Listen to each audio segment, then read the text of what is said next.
بالحلقة الماضية استمتعنا بالطبيعة الخلابة بتعز وزرنا منتزه السكون وجبل صبر. أما اليوم رح ننزل لقلب تعز القديمة ونزور باب موسى وندخل الأسواق الشعبية ونتعرف أكثر على أجواء المدينة وحياة الناس فيها. ومن أكثر الأماكن اللي كنت متحمسة أشوفها في تعز كانت قلعة القاهرة.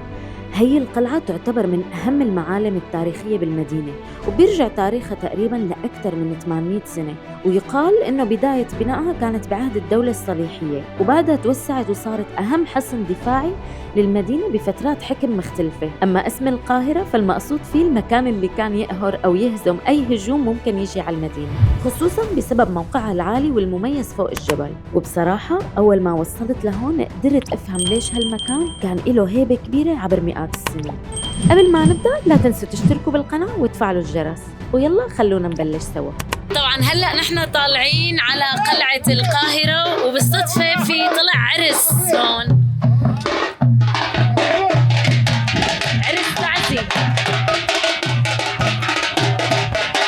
هلأ هذا هو الزي كامل، شو اسمه؟ زي تعزي هذا.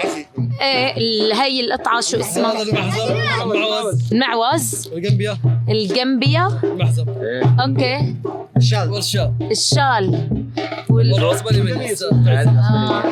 يلا ألف مبروك وإن شاء الله بالرفاه والبنين. أجواء كتير حلوة.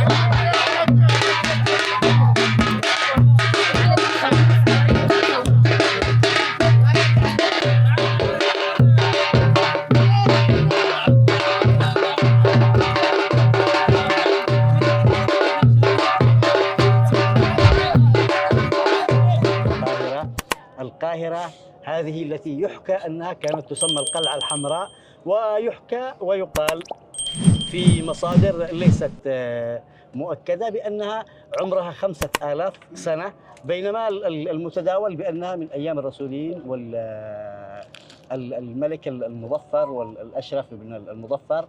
تعاقبت عليها حضارات وتعاقبت عليها دول، الرسوليين وأيضا الأيوبيين وأيضا الأتراك والحقبة الزمنية التي دخلت في هذه المدينة بدول وأنظمة متعددة. أنتم الآن تقفون على في ظهر المدينة القديمة، في ظهر المدينة القديمة. هذه المدينة تسمى مدينة العدينة، هي الاسم التاريخي والقديم لها العدينة، ذي العدينة. يحيطها سور له 7 أبواب، من أهمهم وأشهرهم هو باب موسى وباب المداجر وباب الكبير. هناك أيضا أكثر من باب موجودين لا يحضرني أسمائهم الآن. كذلك الحواري القديمة التي يوجد فيها هي حارة إسحاق وحارة الأشرفية والظاهرية والمعتبية وحارة ما تسمى الآن الميدان، حارة المتوكل. أكثر من حارة هنا من الحواري القديمة، من أقدمها حارة الأشرفية والظاهرية والمعتبية. هنا عندما تمشي في المدينة كل ركن في المدينة له عبق يذكرك بالأجداد، يذكرك بالماضي القديم. كل شيء له نفحة، حتى البيوت القديمة في المدينة القديمة، في الجحملية، في صالة، في الجمهوري. هذه المدن أو التجمعات المدنية القديمة لها نكهة غير عادية. تعرفهم طبعا. نحن هلا وصلنا على المحل، شو اسم المحل؟ بوتيك زهرة. عم نتعرف فيه على اللبس اليمني، ما بعرف شو في عندهم انواع. فيك تحكي لي شو، مين بيحكي؟ فيك تحكي لي شو في عندكم؟ في عندنا عدة انواع، تراث كامل، يعني الصنعاني، الصبري، حتى في فرعوني، في مصري، في هندي، في كل شيء، في صيني، في كل شيء موجود بوتيك زهرة. هلا اللي لابسته انا صبري بيسموه، هذا صبري. ما في شيء اسمه تعزي. هو الصبري هو نفسه. تعزي. برضه هذا تعزي، هذا برضه تعزي، هذا برضه تعزي. تمام. اوكي حنورجيكم. هذا بيسموه مخنة من الخنق، يعني بيلتبس على الرقبة. وهلا في الكوفية. رجيلة صافي بس. كوفية أنا بعرف فلسطينية. لا. رجيلة صافي صغير ولا كبير؟ في أصغر. برنيطة نحن نسميها، بس هي ما بتنحط على الهي. اعطيتك للشريك هيك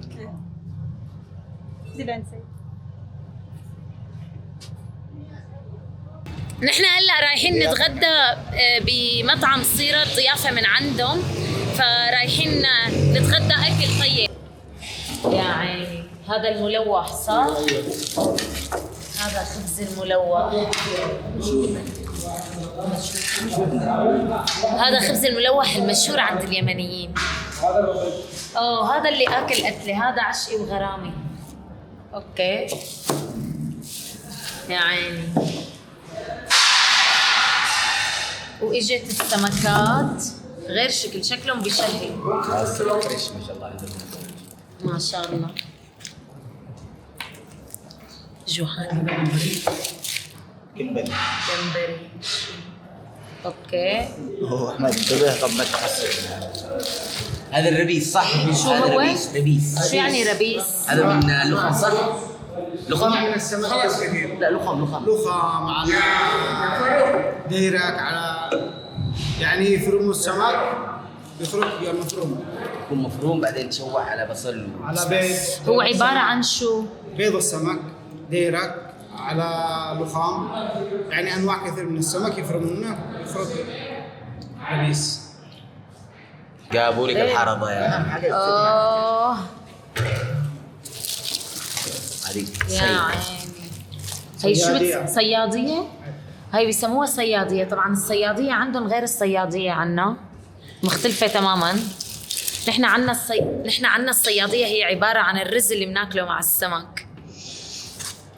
هن هون السمكة طفاية. صيادية طفاية.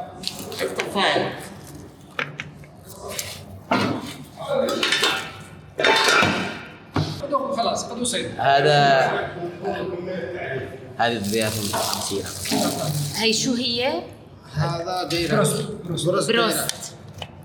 بروست سمك. سمك ديرك. سمك ديرة اسمه؟ ديرك. ضيرك بالضواريك. ديرك. اوكي.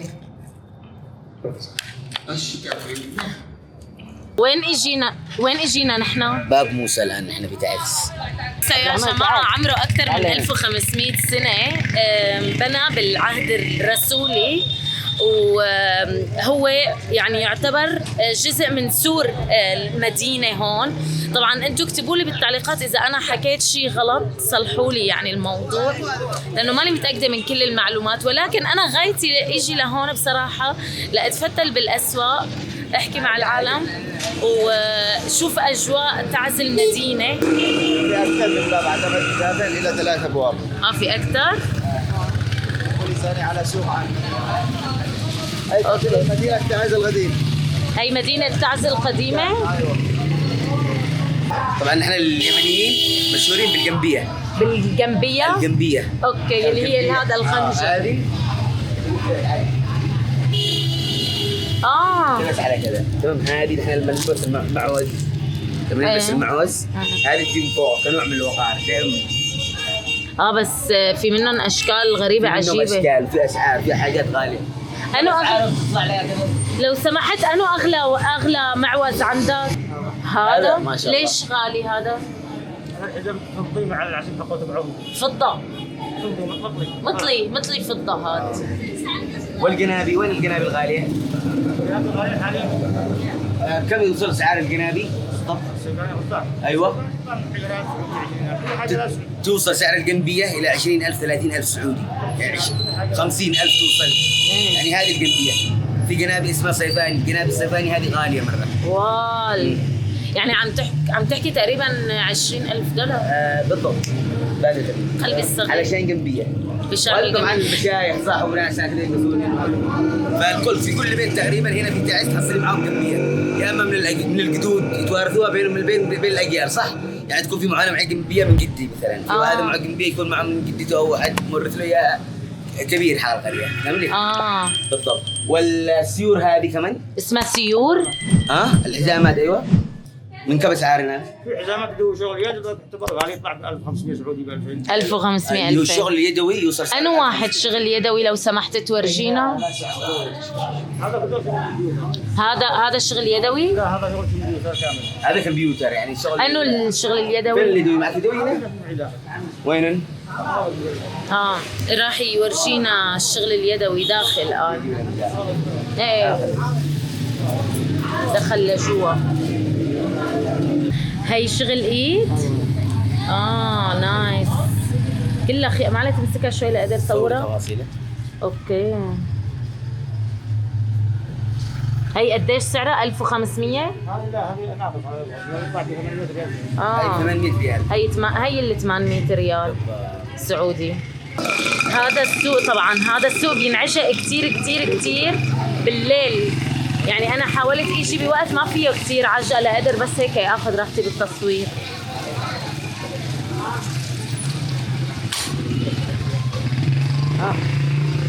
هذه الاشياء استنى.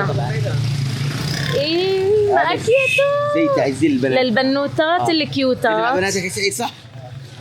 كتير كيوت. هذا نوع. في انواع مختلفه طبعا للزي التعزي على حسب المناطق. هذا كتير كيوت. صنعاني؟ صنعاني.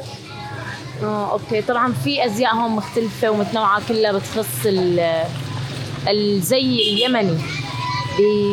بكل منطقه طبعا في زي مختلف عن الثاني، فبتقدروا تاخذوا من هون كتير قصص. يعني هون في بنوته لابسه كتير كتير لباس حلو. شو اسمك بالاول؟ لين. إلين. عاشت الاسامي. شو هذا الزي؟ بتعرفي شو هو؟ شو هو اسمه؟ صنعاني. انت من وين؟ من اليمن. من وين؟ من اليمن. تعز. يا عيني بأهل تعز. لكي ما أحلاكي. هاتي لك لفة للفك لفوفة. يلا يلا يلا يلا. شو حلو عليكي. أميرة طالعة حبيبتي.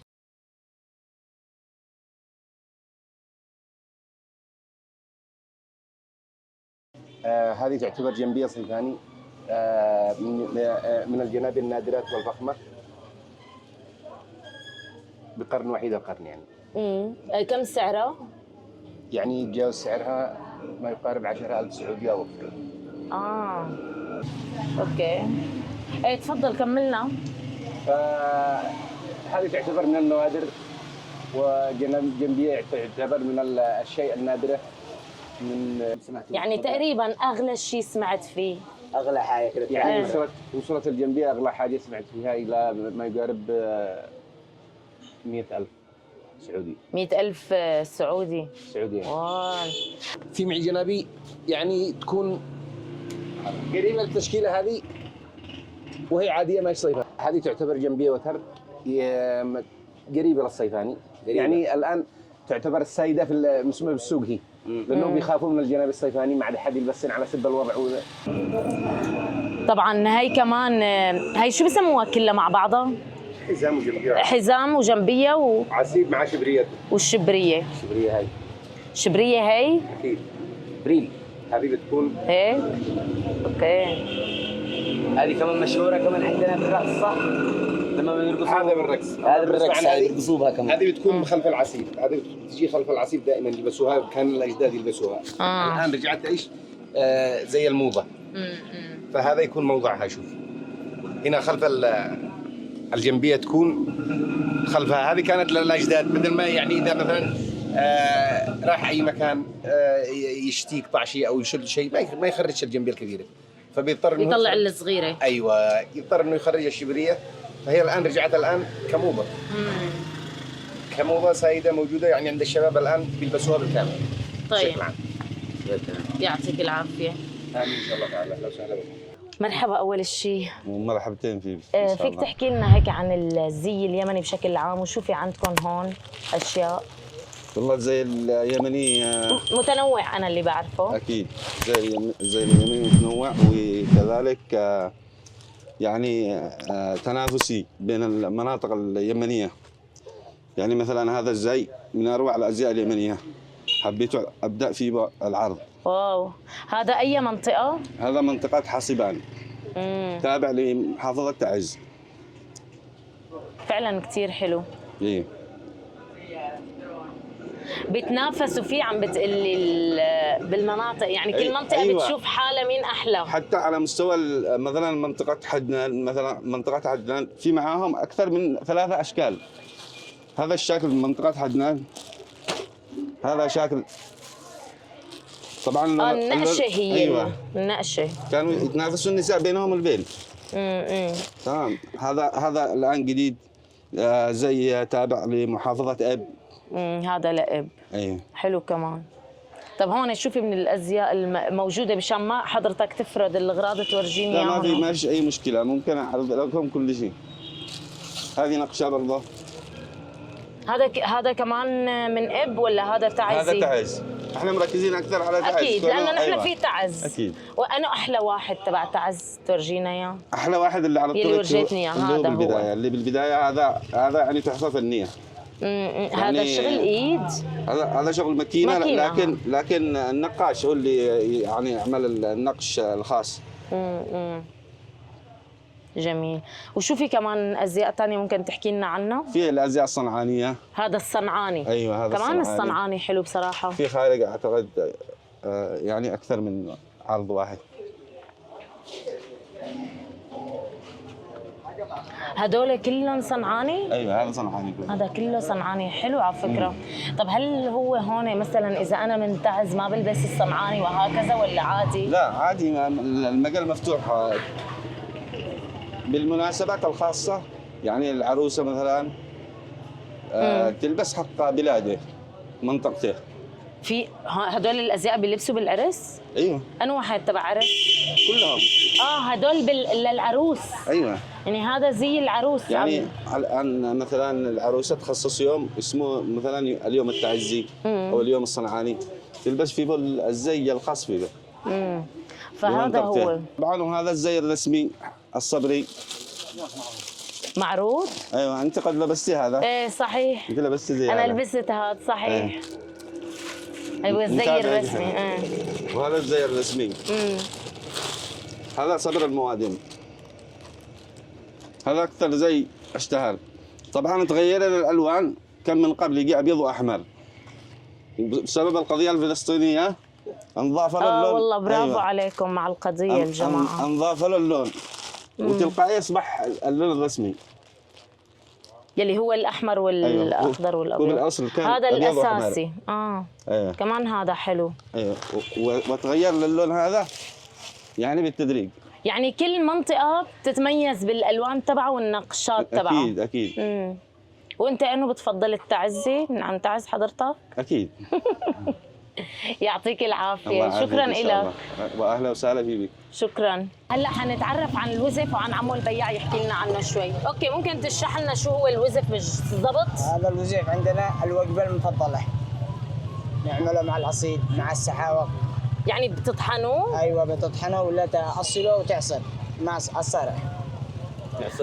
بس السمك كثير صغير، مجفف هو طبعا. مجفف لطيف. اوكي في منه انواع كانه؟ هذا نوع عدني وهذا نوع. شو بيختلفوا الانواع؟ هل بيختلفوا للاستخدام ولا لشو؟ لا هذا للحلبة. هذا خاص للحلبة. هذا للحلبة. هذا يطحنوه للحلبة ويعملوا مع الحلبة. هذا مع السحاوق عادي، وهذا يقلوه قلاية. بعدين يطحنوه مع مهرة. مهرة. كله هذا حضرمي مليح. بس هذا اطلق الوزيف، احلى الوزيف هذا المخاول. هذا ايش؟ هذا احلى الوزيف مخاول. هذا تاكل كذا مع فطير معه. ومستمرة جولتنا في سوق باب موسى، وهلا اجينا على واحدة من أهم الشغلات اللي ممكن تشوفوها فيك يا يمن، هو العقيق اليمني. طبعا مشهورين هن فيه، فهلا اجينا هون ليحكوا لنا عنه ونتفرج شو في عندهم شغلات حلوة. طبعا ممكن أول شيء تعرفنا عن حضرتك وتحكي لنا أكثر عن العقيق اليمني لأنه مشهورين أنتم ما شاء الله فيه. بالبداية نرحب فيك في تعز. تسلم. بسم الله الرحمن الرحيم. وهيب المليكي، تاجر فضة وعقيق يمني، طبعا في باب الكبير. كما تلاحظ يعني خواتم العقيق هنا اشكال والوان، ومن ميزات العقيق اليمني انه الوانه جذابه والوانه زاهيه. طبعا في منه رجالي وفي منه نسائي. هو كله من هون من اليمن العقيق؟ من وين بيطلع؟ من وين بيطلع العقيق؟ احلى عقيق بيكون في منطقه اسمها انس في مدينه دمار. من فين؟ بجبل او بحجر صح؟ هو كيف استخراجه بالاساس؟ هو في الجبال، في عروق في الجبل. وبيتصدر لخارج اليمن طبعا. طبعا بيتصدر بعد تصنيع، يعني اول شيء قاطع، بعدين تنعيم، بعد تلميع، بيصير كذا نفس الاشكال هذه. وهي فضه بتكون؟ هي كلها فضه هذه. فضه والعقيق له انواع ولا هو انواع؟ الوان كثيره، وكل لون له سعره. اغلى انواع العقيق يكون الاحمر والكبدي. يلي هو هذا اللون؟ ايه نفسه. مزوقه طلعت لانه عجبني هذا. كيف يعرفوا مثلا هذا اصحاب الخبره؟ اصحاب الخبره كيف تكون يعني جبل هو ولا كيف؟ هو في عروق في الجبل. في الجبل او يحفروا فيها او يتبعوا العرق ويطلعوا، يحفروا الارض نفس كذا. شوف هاي ايه ورجينا لو سمحت. هيك بيكون طالع بالاول، هذا من الجبل. بعدين بيصنعوه. طبعا انتم هون مشهورين فيه بكل اليمن صح؟ ولا في مناطق معينه؟ لا، الاكل اليمني طبعا كتاب الاكليل 3 مناطق فيها عقيق. انس في دمار، وفي شبوه، وفي الوازعيه في تعز. في تعز كمان هون يعني. حلو. طيب في احجار كريمه كمان ثانيه، الكهرب والاشياء هذه؟ الكهرب يسمونه كهرمان. الاصفر هذا والأحمر. فينه؟ اللي في العقود هنا، يلبسوا عقود على الرقبه. هذه كهرمان. اوكي. هي كلها احجار كريمه طبيعيه موجوده في اليمن ومشهورين فيها اهلنا اليمنيين. هي فضه صح؟ ايه كلها سيلفر. نايس مبينه. هي بيحطوها هون عند الشباب. اوكي. كم سعرها هذه؟ هي كم سعرها؟ لا $500. $500؟ هي مو كثير غاليه. لا مو كثير غاليه. $500 من جيبك. او هدول الفضه اللي بيحطوهم للزي صح؟ ايه هذه العراس يلبسوا الايام هذه للعراس. هدول اللي لبستهم مو لبستها؟ اوكي. يلا يعطيك العافيه. اهلا وسهلا فيك. يحكي مفصوليها؟ مفصوله شغاله بس اللي عنده. بدك علقت خلص بعدين خلينا نعلق السريع. تكلم لنا عن الجبن هذه الصناعه. في جبن بلدي، جبن عشقي، مالح، حليب، عوب. وين الانواع؟ معلش تورجينا الانواع. زي هذا عوب. عوب. ايوه. زي هذا عشقي. هذا ايش الفرق بينهم؟ شو الفرق؟ هذا شيء حق سفر بعيد، هذا محلي، هذا مقلد نفسه بس يعني محل سفري بكانه مالح. هذا حليب بدون ملح. قصدك سفري يعني بناخده معنا هيك قصدك؟ ايوه السعوديه. لا مصر. فانت قصدك انه هذا اللي بتاكلوه دايركت؟ هذا هنا طازج هنا. العوب هذا طازج هنا. حلو. طيب لذيذ. حامد شويه. حامد هذا للاكل وهذا للاكل مع هذا. هي مع الخبز هذا. تمام خلص تمام. هي تاكل مع الحلاوه مع الخبز. يعطيك الف عافيه. الله يعافيك. الحدادين. هذه النار من دحين كذا. ايش هنا فيه؟ هلا هواء. بطلوا فحم. وبصراحة بعد كل اللي شفته اليوم قدرت أفهم ليش كتير ناس بيعتبروا تعز من أجمل المدن باليمن، من الطبيعة الخضراء للأرياف الجميلة للمعالم التاريخية وللأجواء اللي حسستني إني عم بكتشف جانب جديد ومختلف تماماً عن كل شي كنت متوقعته. ورحلتنا باليمن لسه ما خلصت ولسه في كتير أماكن حلوة رح نكتشفها معكم خلال الحلقات القادمة. إذا حبيتوا هالفيديو لا تنسوا تشتركوا بالقناة وتفعلوا الجرس ليصلكم كل جديد، وكمان تابعونا على باقي منصات التواصل الاجتماعي انستغرام وتيك توك وفيسبوك. بشوفكم بالحلقة الجاية. سلام.